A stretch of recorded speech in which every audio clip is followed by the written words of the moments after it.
Bueno, ¿qué tal chicos? Hoy vamos a continuar con la unidad 2, sectorización y etapa de proceso analítico. Mejor dicho, lo vamos a terminar con la unidad 2. Y lo que vamos a ver, bueno, vamos a continuar viendo los sectores del laboratorio bioquímico. En este caso vamos a ver un sector que no todos los laboratorios bioquímicos lo tienen, ¿sí? Generalmente está incluido dentro de las salas de procesamiento, pero según normas de calidad es óptimo tener una sala de recepción y preparación de muestras. ¿Por qué? Por un lado asegura la higiene, por otro lado la trazabilidad de la muestra, porque generalmente en estas salas en las que se reciben las muestras que se tomaron en la sala de toma de muestras y se las prepara para pasarlas al proceso, es donde se registra qué muestra entró, cuántas muestras de cada paciente, de tal forma de asegurar la trazabilidad y, bueno, obviamente evitar cualquier tipo de accidente. Esta sala de recepción y preparación de muestras, ¿con qué debería contar en el caso de existir? Sería óptimo que exista y con qué debería contar. Primero que nada con un buen espacio. ¿Por qué un buen espacio? Porque es necesario que quien vaya a preparar y a distribuir, recepcionar las muestras, tenga una suficiente amplitud como para evitar accidentes biológicos, ya que en esta sala no solo va a haber muestras de un paciente, sino de varios pacientes, capaz posiblemente al mismo tiempo. La amplitud del espacio es muy importante. Otra cosa muy importante es tener una zona sucia.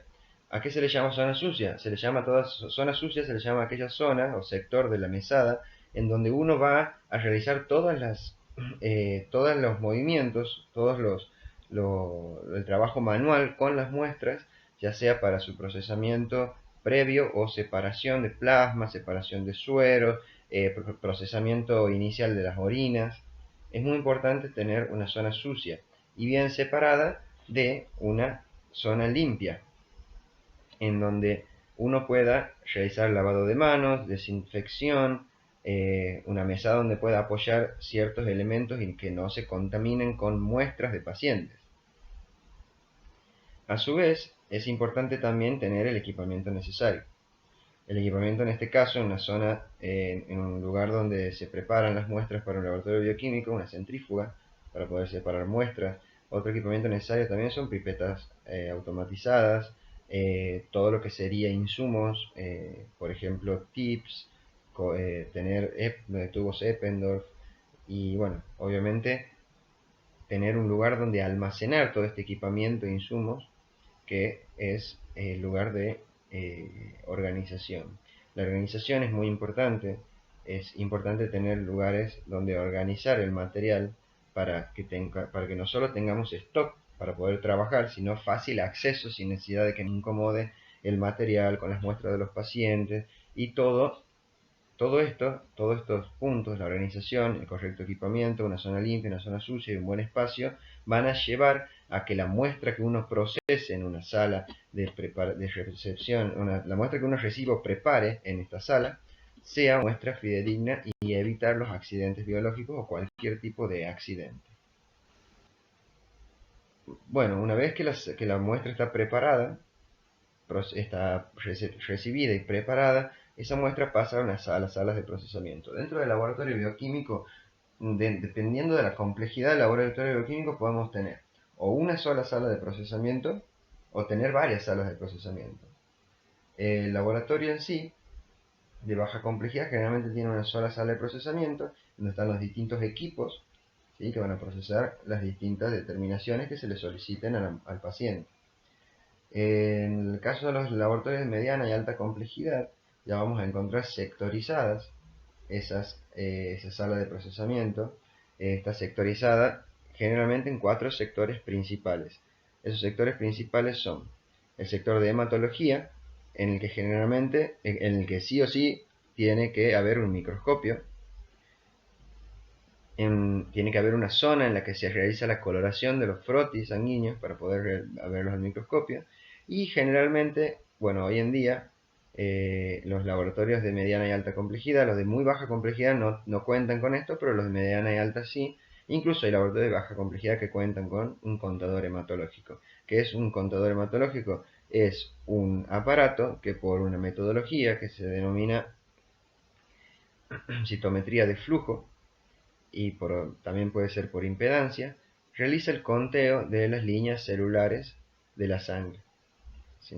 Eso vamos a ver más en profundidad en otras unidades. Bien, por otro lado tenemos también el sector de química clínica. La química clínica son todas aquellas determinaciones de validez para el estado clínico del paciente, aparte de la hematología, por supuesto.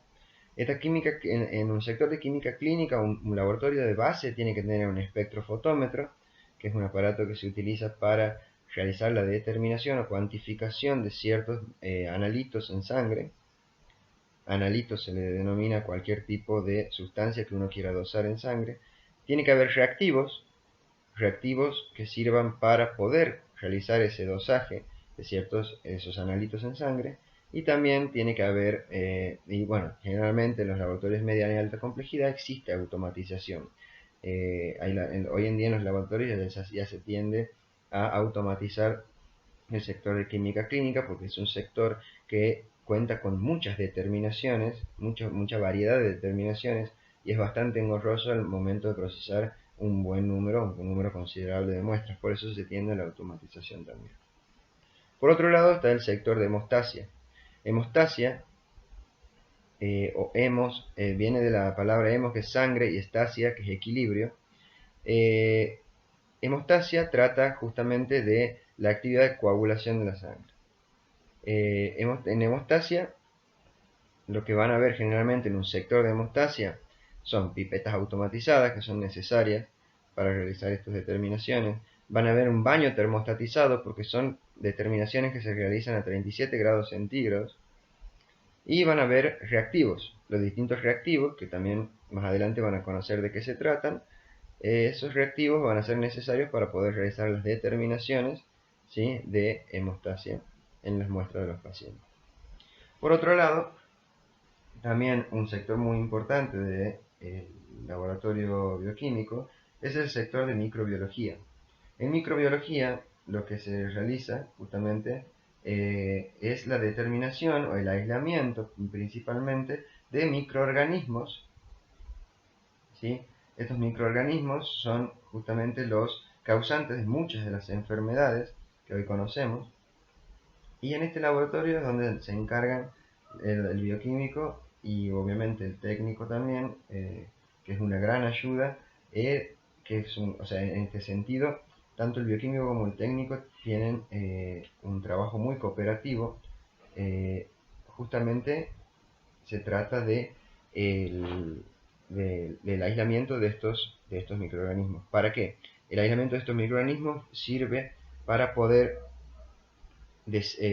identificarlos posteriormente, es decir, qué microorganismo es, para posteriormente poder realizar lo que se denomina un antibiograma, que sirve para poder decirle al médico qué antibiótico es efectivo contra, por ejemplo, esa bacteria que fue encontrada en el aislamiento. Esto es muy importante a nivel clínico. Todos los profesionales de la salud estamos implicados en las correctas tomas, procesamiento de muestras, justamente para evitar confusiones, porque esas confusiones pueden causar la muerte de los pacientes. Es un error en el tratamiento y posteriormente la muerte. En un sector de microbiología, lo que vamos a encontrar son placas. Esto que ven en la imagen es una placa en la que se ha sembrado una muestra y han crecido distintos tipos de colonias, unas blanquitas chiquitas, naranjas pequeñas, amarillas pequeñas y grandes. Debe haber una colonia blanquecina, medio color crema, con bordes irregulares. Cada colonia, cada bacteria o cada microorganismo tiene colonias con ciertas particularidades. Y las placas, al ser transparentes, nos permiten observar cuáles son las características de esa colonia. Por otro lado, importantísimo, los medios de cultivo. Los medios, las bacterias, como bien si leen un poco, van a ver que en todos lados hacen hincapié en los medios. Hay bacterias que crecen en ciertos medios de cultivo, y otras en otros medios de cultivo. Justamente para poder, ante una sospecha, una muestra, me traen una muestra y yo tengo sospecha de que puede llegar a ser esta X batería de bacterias, supongamos, tengo en mi lista, en mi cabeza, 20 bacterias que pueden ser, tengo que aplicar los distintos medios de cultivo para poder ver si para poder aislar la bacteria en cuestión. Entonces los medios de cultivo son muy importantes porque son sobre todo selectivos, o sea, seleccionan distintos tipos de bacterias, permitiendo el crecimiento de unas y evitando el crecimiento de otras, y también a su vez nos permiten, como les digo, la correcta visualización de las colonias. Por otro lado, también lo que se ve mucho en microbiología, lo que siempre y sí o sí tiene que haber son estufas. En microbiología, una vez que llega una muestra, se siembran estas placas con ciertos medios, estas placas con el medio ya sembrado van a estufas. Estas estufas son justamente un medio cerrado en donde se ajusta una temperatura a la cual yo necesito que esa placa trabaje para ver si puedo encontrar una bacteria que responda o que crezca a esa temperatura. Las estufas termorreguladas son muy importantes, no solo para el crecimiento bacteriano, sino también para la esterilización de materiales. Se la utiliza para esterilizar materiales a altas temperaturas, a temperaturas más altas que obviamente que las estufas de cultivo, y son muy importantes también dentro del laboratorio de microbiología. Bien, dentro del proceso analítico tenemos tres etapas, como ya hemos visto. La preanalítica, la etapa que es muy importante que ustedes tengan en cuenta que esta etapa no tiene que escapárseles, todos los detalles tienen que saber, y de eso me voy a encargar durante este cursado, porque es la etapa fundamental para que una muestra sea bien procesada y un resultado sea bien dado y un tratamiento sea bien aplicado a un paciente. Ustedes son una herramienta fundamental para que el paciente pueda recuperarse de una enfermedad, continuar una vida sana o por lo menos disminuir la morbilidad de cualquier enfermedad que el paciente pueda tener.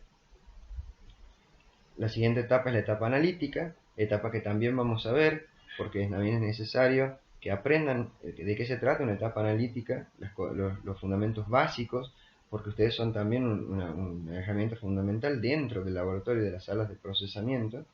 Y la etapa post-analítica también es importante que la sepan, si bien no es una etapa en la que hay que profundizar demasiado en su caso, pero tienen que saber cuál es la forma correcta en la que un análisis tiene que salir del laboratorio y cómo se tiene que evaluarse para ver si está saliendo bien, si está saliendo mal, qué es lo que hay que corregir y a quiénes hay que hacer las correcciones para que todo este proceso funcione de forma uniforme en un principio y funcione de la forma correcta.